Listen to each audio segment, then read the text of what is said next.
Good afternoon and welcome to our first webinar of the year. My name is Steve Johnson and I'm Professor of Healthcare Policy and Research at Weill Cornell Medical College. I'm also the Director of Graduate Training for the department. I'm joined here today by my colleagues, Drs. Jessica Anker and Mark Unruh. Hi, I'm Jessica Anker. I'm an Associate Professor of Healthcare Policy and Research, and I'm also the Director of the Certificate in Health Analytics. And I'm Mark Unruh. I'm also an assistant professor in the department, and I'll be speaking about the Master of Science in Health Policy and Economics track today. Thank you both for being here, and thanks to all of you watching for joining us today. If you have any questions during the presentation, please feel free to type them directly into the chat window on your screen. Steve, Jessica, and I will answer them towards the end of the presentation. Additionally, we're recording today's webinar and we'll be posting it online later today. So feel free to come back to our site later and rewatch anything that you may have missed. In today's webinar, we're going to discuss our three educational programs: the Master of Science in Health Informatics, the Master of Science in Health Policy and Economics, and the Certificate in Health Analytics. We hope the webinar will be useful to all of you, regardless of which program you might be interested in, and so I hope you'll stick with us for the next few minutes to learn about all three programs. Steve, perhaps we should start with a little bit about the history of our programs. Great, thank you, Jessica. So let's give a little bit of background about our institution. As most of you know, Cornell is in Ithaca, New York. But in 1898, the university decided to establish Cornell Medical College. And they had it built in New York City because of the incredible opportunities there for clinical training. The Graduate School of Medical Sciences was added in 1952, and that allowed the college to offer PhD and MS degrees. And in 1998, we got a new name, and we're now Weill Cornell Medical College. Let's talk a little bit about our department. Our department is called Healthcare Policy and Research. Our department focuses on studying and improving healthcare delivery, and we seek to optimize the value of healthcare for patients across the country. Our department chair is Dr. Renu Kaushal, shown here. She's an expert in healthcare quality, patient safety, and information technology. Let's talk about our three programs in a little bit more detail. Our department has some of the strongest graduate programs in the field. We have an extremely diverse set of students, and people apply from many different backgrounds.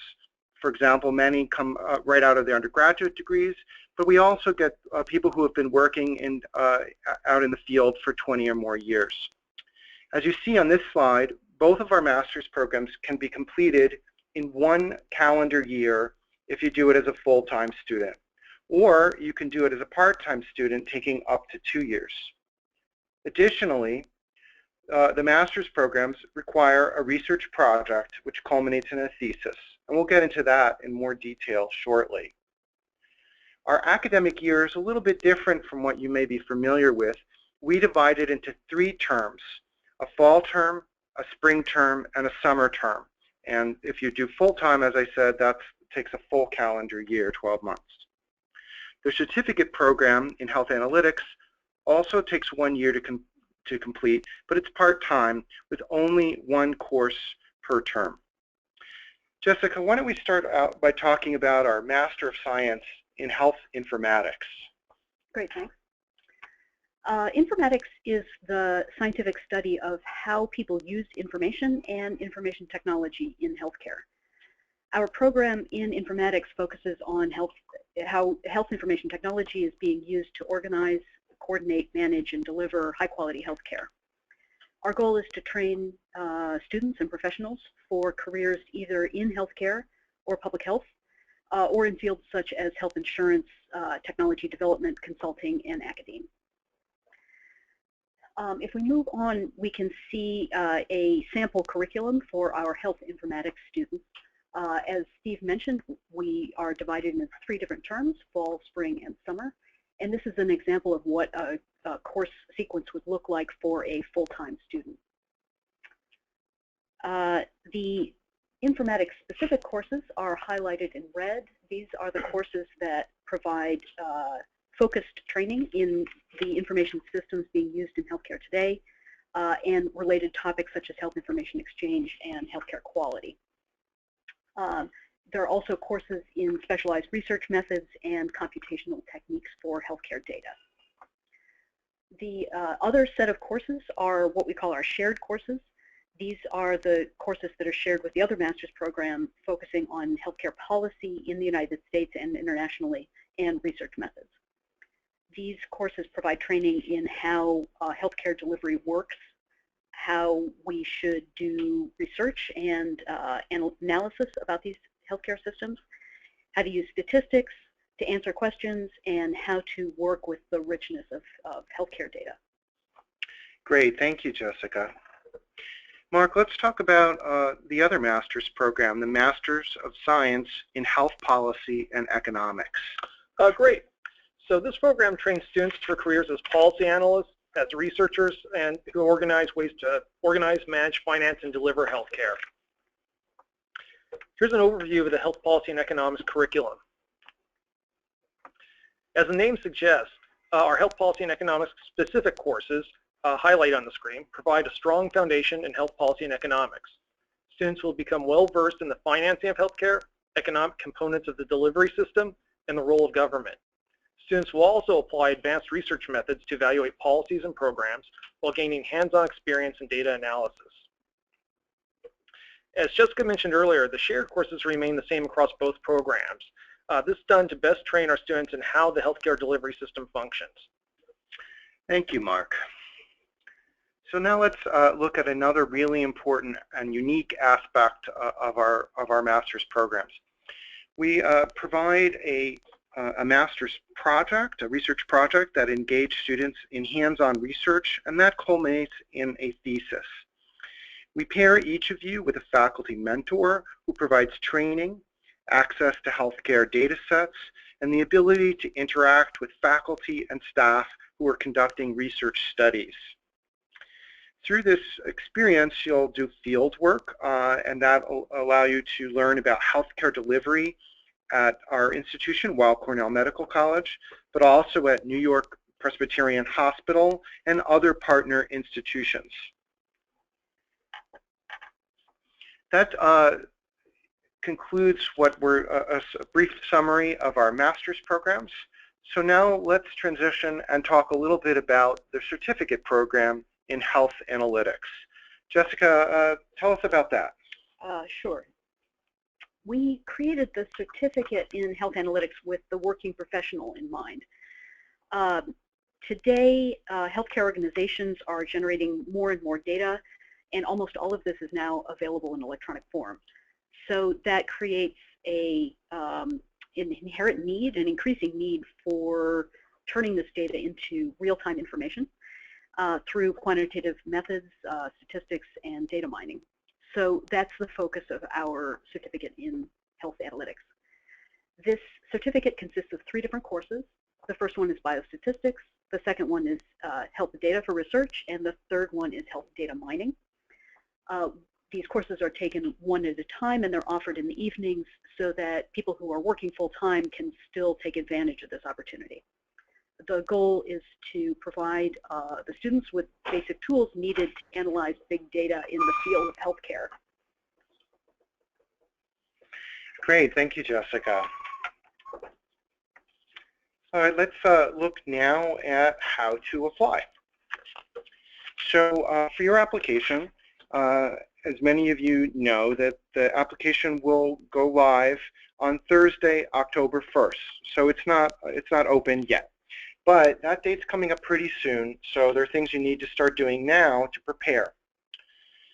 So let's just talk about how to make that process as easy as possible.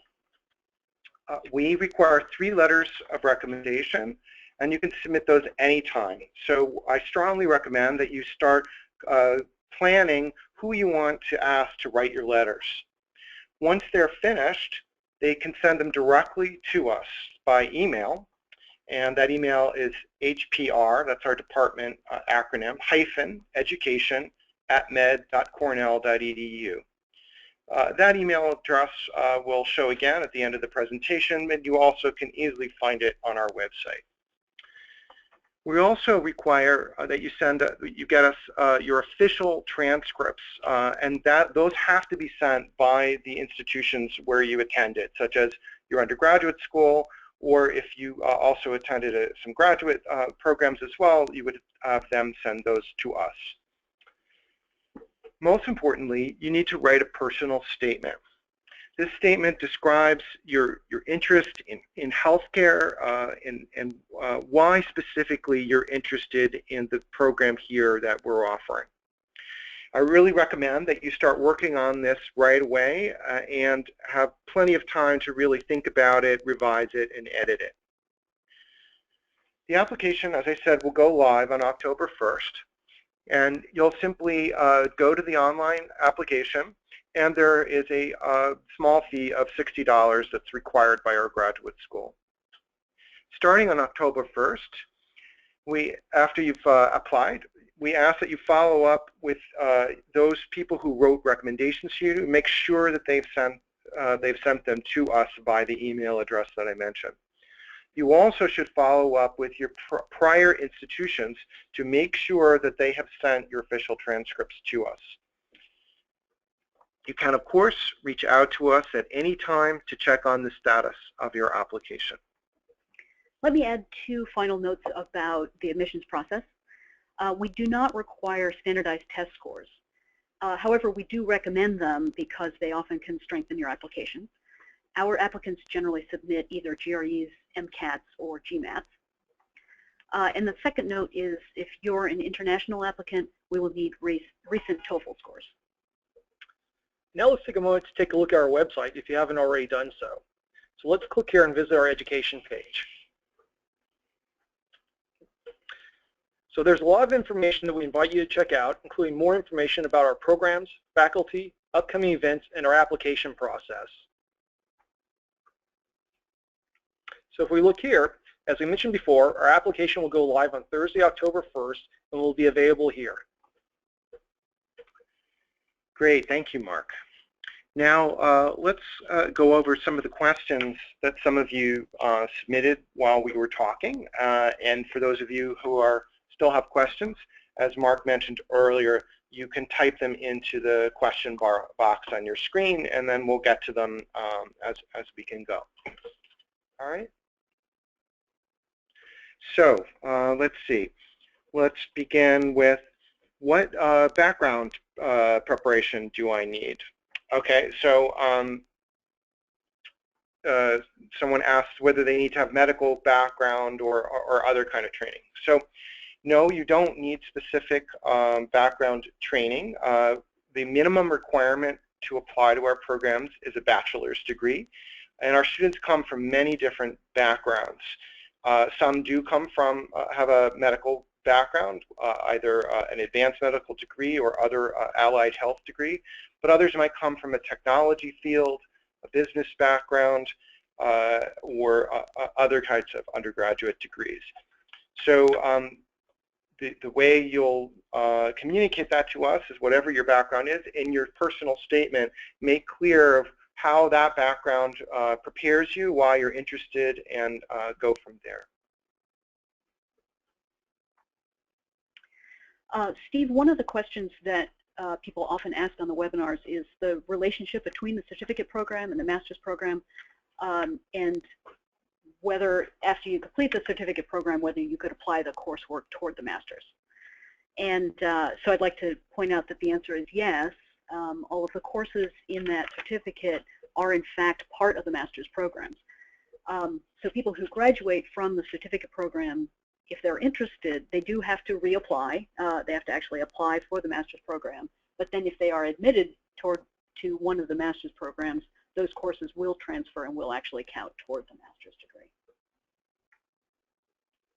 So we have a question, is there any way to start the program in the spring semester? So just to make it clear, our fall semester starts in September. The spring term starts in January.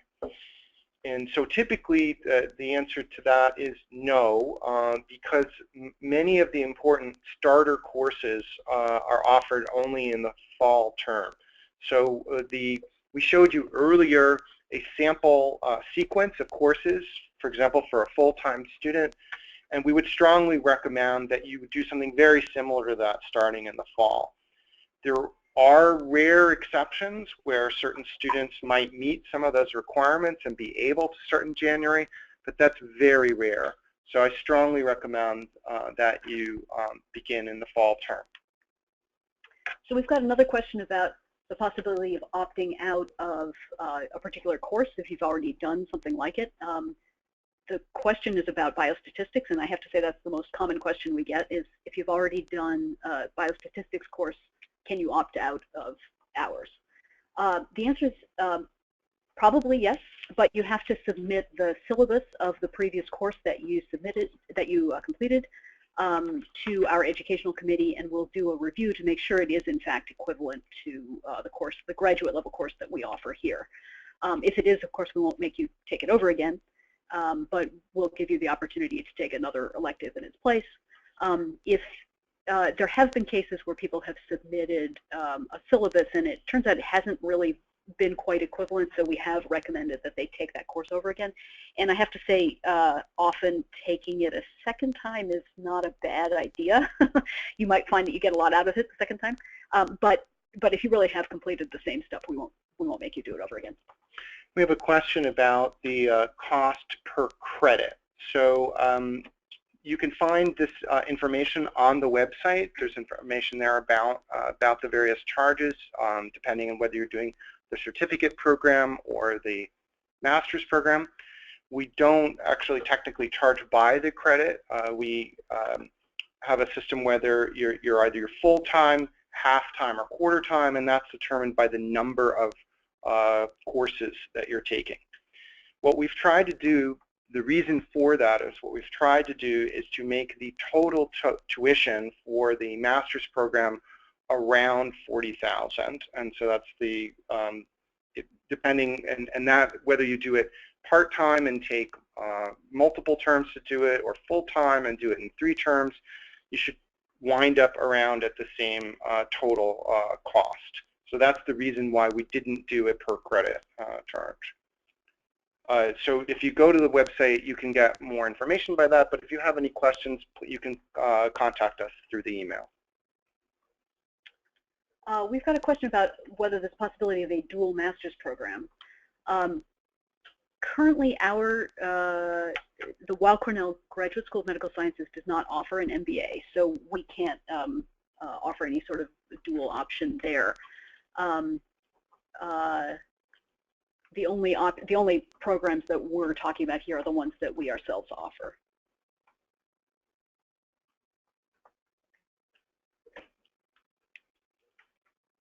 Okay, there's a question here about capstone prospects or students pursuing the Masters of Science in Health Informatics.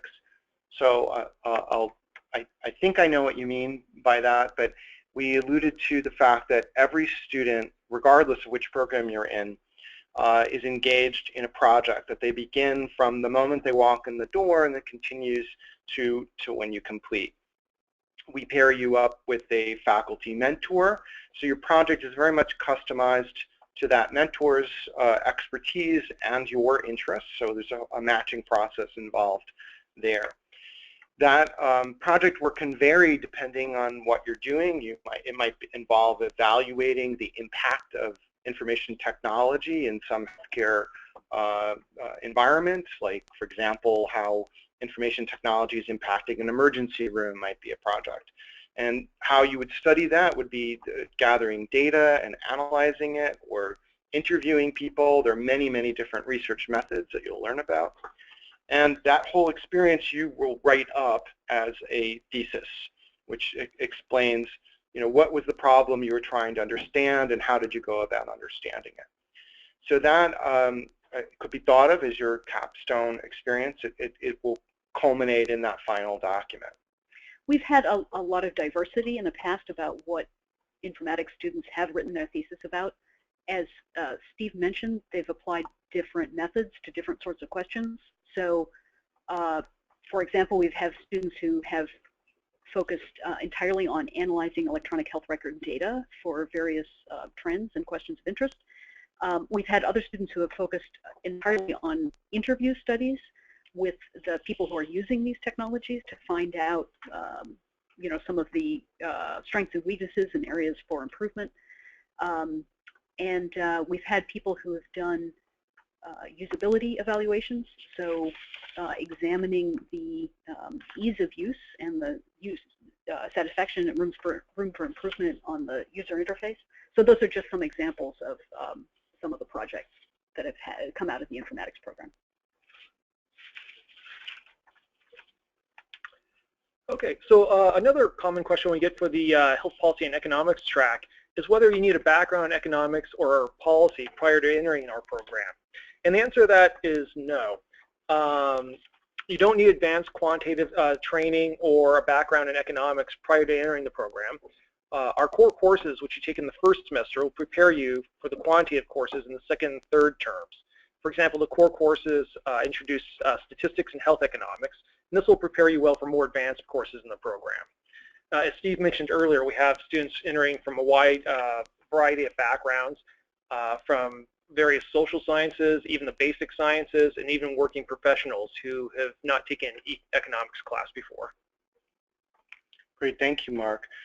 I'm sure many of you still have questions, so don't be shy about typing them in. Even if you think it's a simple question, I bet others also have that same question. We're really happy to answer anything.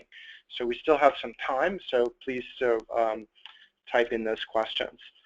One really important topic that people ask about a lot is the kinds of jobs that you can go into.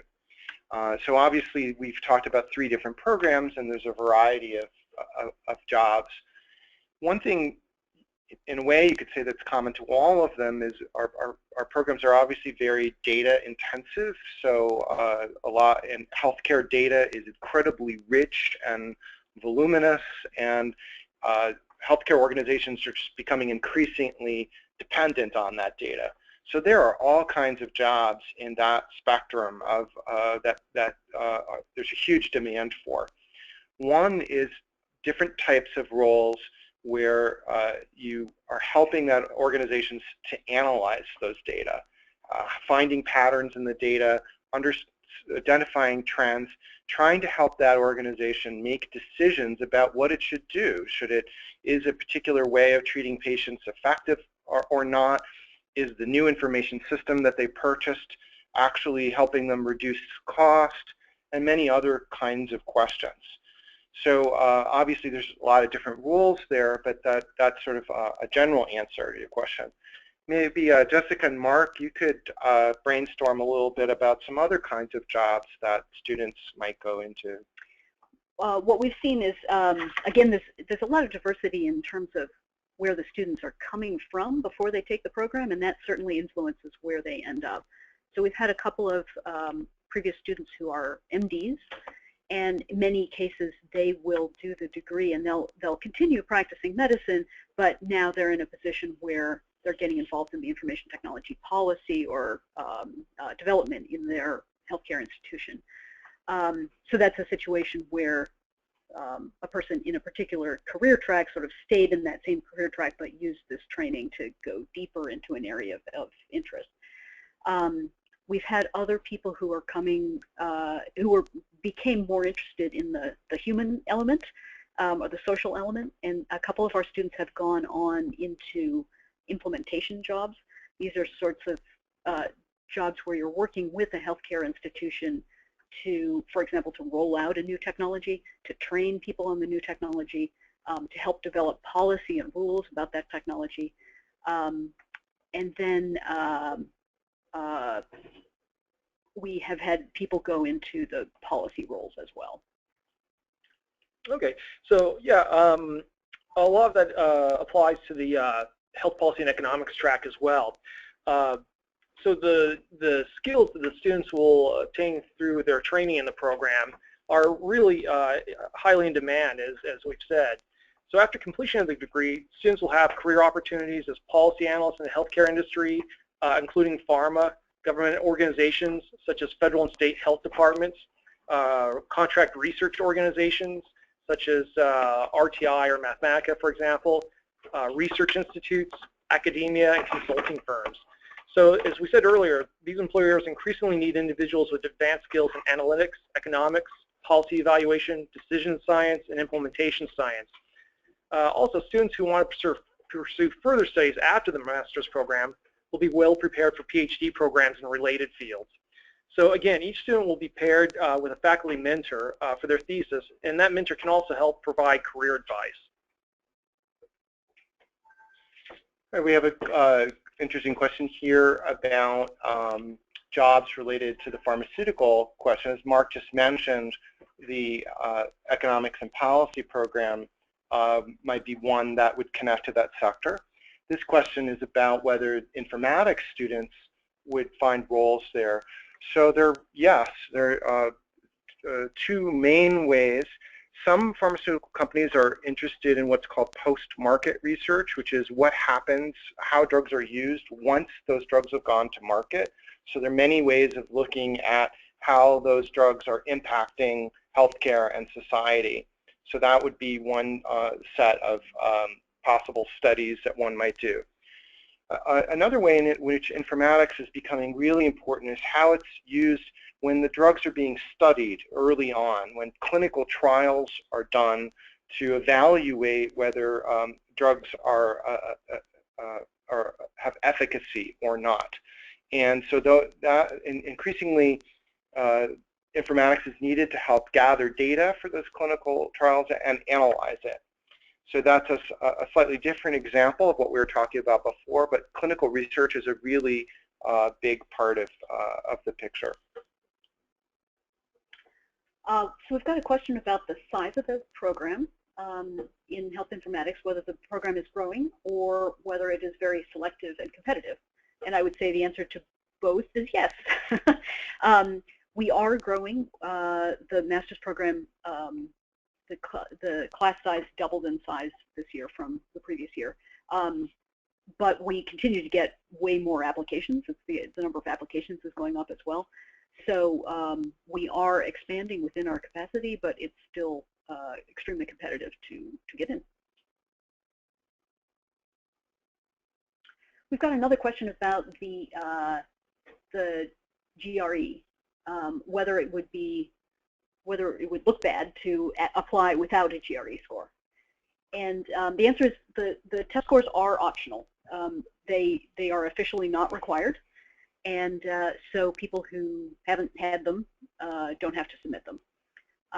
We do find that the GRE score can be an assessment of a candidate's skills, and so if the GRE score is submitted, it will go into the discussion of the admissions committee, and that will get weighed along with the other parts of it. But it is actually optional, and there will be no. It doesn't look bad to apply without one. Great, and thanks for clarifying that. Also, that question mentioned, working professional. So another way is in your personal statement to talk about your work experience and how that's prepared you for the program. So we understand that people have been in the workforce and maybe a long, long time since you've taken a standardized test. So that's an opportunity in your personal statement. And you also, as part of your application, you can include a CV or resume, and that can really show all the different types of places where you've worked and what your experiences have been. So that's another way in which you can show some of the non-academic but really important aspects of your life experience. There's sort of a related question that often gets asked, which is a mid-career person who took a standardized test a long time ago. That's another situation where we wouldn't expect you to do it over again. For example, if you're If you're a doctor and you've been practicing for 10 years, that means you took your MCATs 15 years ago, and those scores would no longer be valid. We certainly don't require that you take those over again. Okay, so admissions decisions, people often ask us, well, when will I hear about it? And the week of March 14th is when you will hear back from us about it. I know that seems like a long way away after October 1st, but there's a lot of stuff that happens in between of how your application will be evaluated and so forth. And we get we expect a large number of applications, so it's a time-consuming process. But we want to really do a very high-quality job and make sure that we've really considered all the factors in your application and what makes you a good candidate. So once all of that is done, you will hear back from us the week of March 14th. We've got a question about work experience. How many years of work experience are required? And the answer is none. We get applicants who are still undergraduates who are applying for the fall after their graduation, and that's fine. And we get people who are in the field right now working, and that's fine as well. As Steve mentioned, your personal essay is your opportunity to tell us your story and why you would be a good candidate for this program. And we've had a lot of success mixing those different people in the same classroom, where we've got more experienced people who have that work experience that they can bring to the classroom, and then newer people with fresher ideas and new perspectives who are interacting with those people as well. So we see value in both kinds of students, and it's up to you about how you want to present that to us.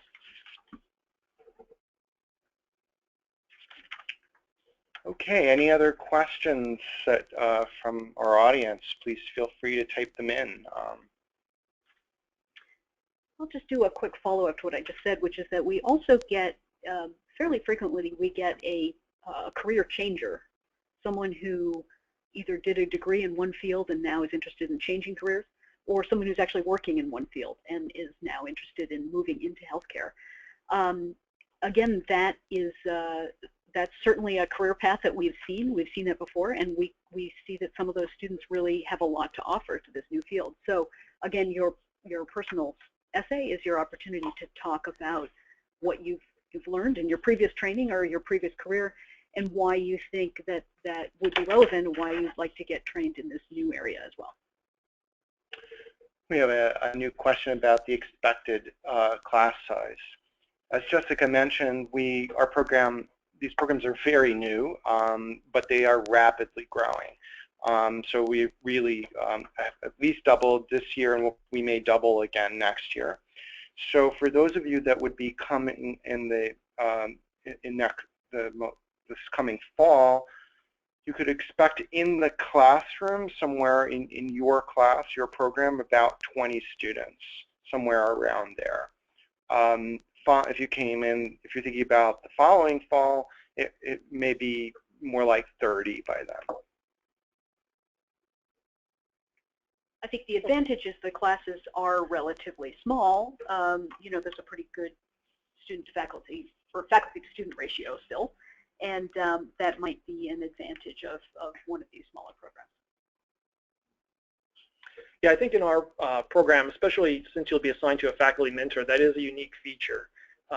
Many programs in the area have hundreds of students entering with each cohort every year. And although we're growing, that won't be the case here. You'll still have direct contact with faculty members, and again, you'll be assigned to a faculty mentor. So you will have a lot of personalized attention. We've gotten questions about the courses and course descriptions, and again, I'd like to refer people to, at your leisure, take a look through our website and page through the different tabs there. There's a lot of information about the coursework. There's also a lot of information about the different faculty members in the informatics division, in the health policy and economics division, but also in the other divisions of our department who will also be working with the students in these programs. So that's another good way of finding out more about what's going on here and who some of the people are that you might be working with as a student. And just to add to that, I think it's important to note that just because you're in the health informatics track or the health policy and economics track doesn't mean you can't work with faculty members from one or the other programs. Although I'm in the division of health policy and economics, I've mentored a health informatics student, and it could go the other way as well. And likewise with some of the other divisions that Jessica pointed out, you could have a mentor from one of those groups also.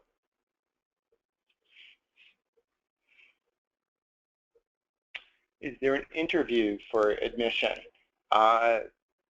Yes. So for those students that's why that was that long process that I mentioned from October to March. Part of that, students will be invited to come and interview with faculty, and so we will let you know about that, about when that is happening and the logistics of how to do it. We understand that some of you may be far away and travel might be difficult, so we will make accommodations for that. We've done interviews, for example, through Skype. So it's not anything to be really nervous about. The same material that we were just talking about in your application is what we talk about during an interview. So it's not a personality or popularity contest. It's really about all the things that we've talked about of where you've come from, where you're going, and why you'd like to do this program. Any other questions?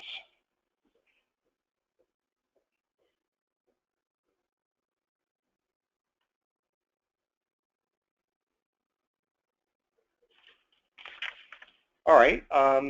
Looks like one just came. So this is a question about whether classes are in person. So this program, as you can tell, really involves people interacting in many ways. So these classes are about interacting. This is not about sitting in front of a boring lecture. These classes are often these very interactive experiences where you're doing group problem solving or working in teams and that kind of thing, as well as live lectures. There's online materials as well to supplement that, but we're big advocates of interacting with people. So this is where you'll be able to interact with your teammates. As we mentioned, there's a lot of diversity there, so you could learn from their diverse backgrounds and experiences, and interacting with many different faculty members through your classes and through projects. So yeah, this is a program where you have to be here to do the program. And I'd just like to add that a lot of the courses, as Steve mentioned, do involve projects, and those are often done in teams. And again, that's where the value of having such a diverse group of students in our program comes into play. So you may be paired, someone who has a background, a very quantitative background coming directly out of an undergraduate program in economics or statistics, might be paired, for example, with a practicing physician, or maybe someone who has a background in the basic sciences and not so much in the social sciences.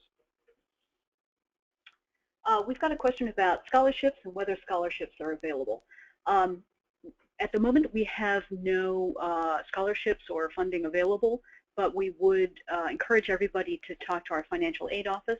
They're available to talk with you before you apply to help help you organize your thinking about the tuition and sources of other financial aid. And that information for financial aid office is on our website, so you can find out how to get in touch with them there. And as always, if you have any questions about that, you can contact us if you're having trouble getting the financial information that you need.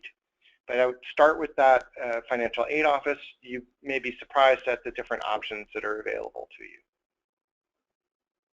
Other questions before we conclude?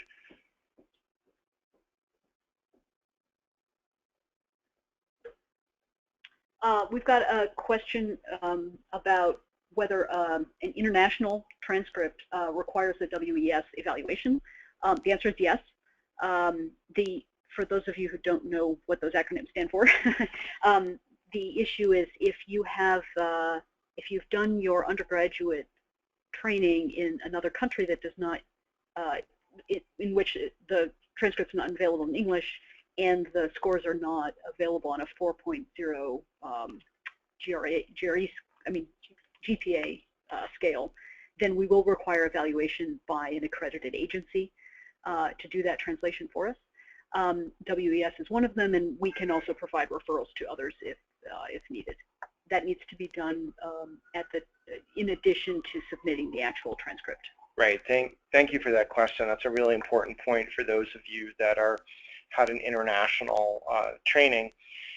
You do need to, for us to understand your transcript, we really need that evaluation by an approved third party.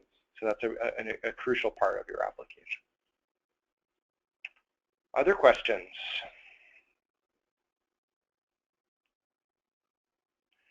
We'll be doing more of these webinars, so if you didn't get enough today, there's other opportunities. And as we've said, you can get in touch with us with other more specific questions. We've had a question about visiting the campus, and yes, that would be completely an option. Please send an email to hpr-education@med.cornell.edu, and somebody will be in touch with you about that. Yeah, I can say that I regularly meet with prospective students. Even those who have already been admitted to the program often come to visit before the term actually begins. So we'd be happy to meet with you. We're on the east side of Manhattan, in the Midtown East, just so you know, near the 456. That helps. And for those of you that we didn't actually talk much about, for those of you that are not from New York City, it is a great place to live and go to school. There are many different opportunities for neighborhoods to live in. It's a very safe and fun city to live in. So if you're thinking about moving, I strongly recommend it. I did the same myself many years ago.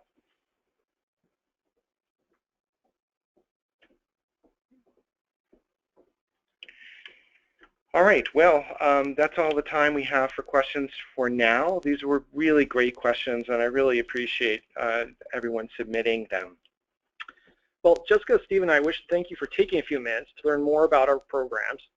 This is such an exciting time to be in the healthcare field, and I'm happy to see such strong, dedicated students in our programs, as well as the great applications that we've been receiving.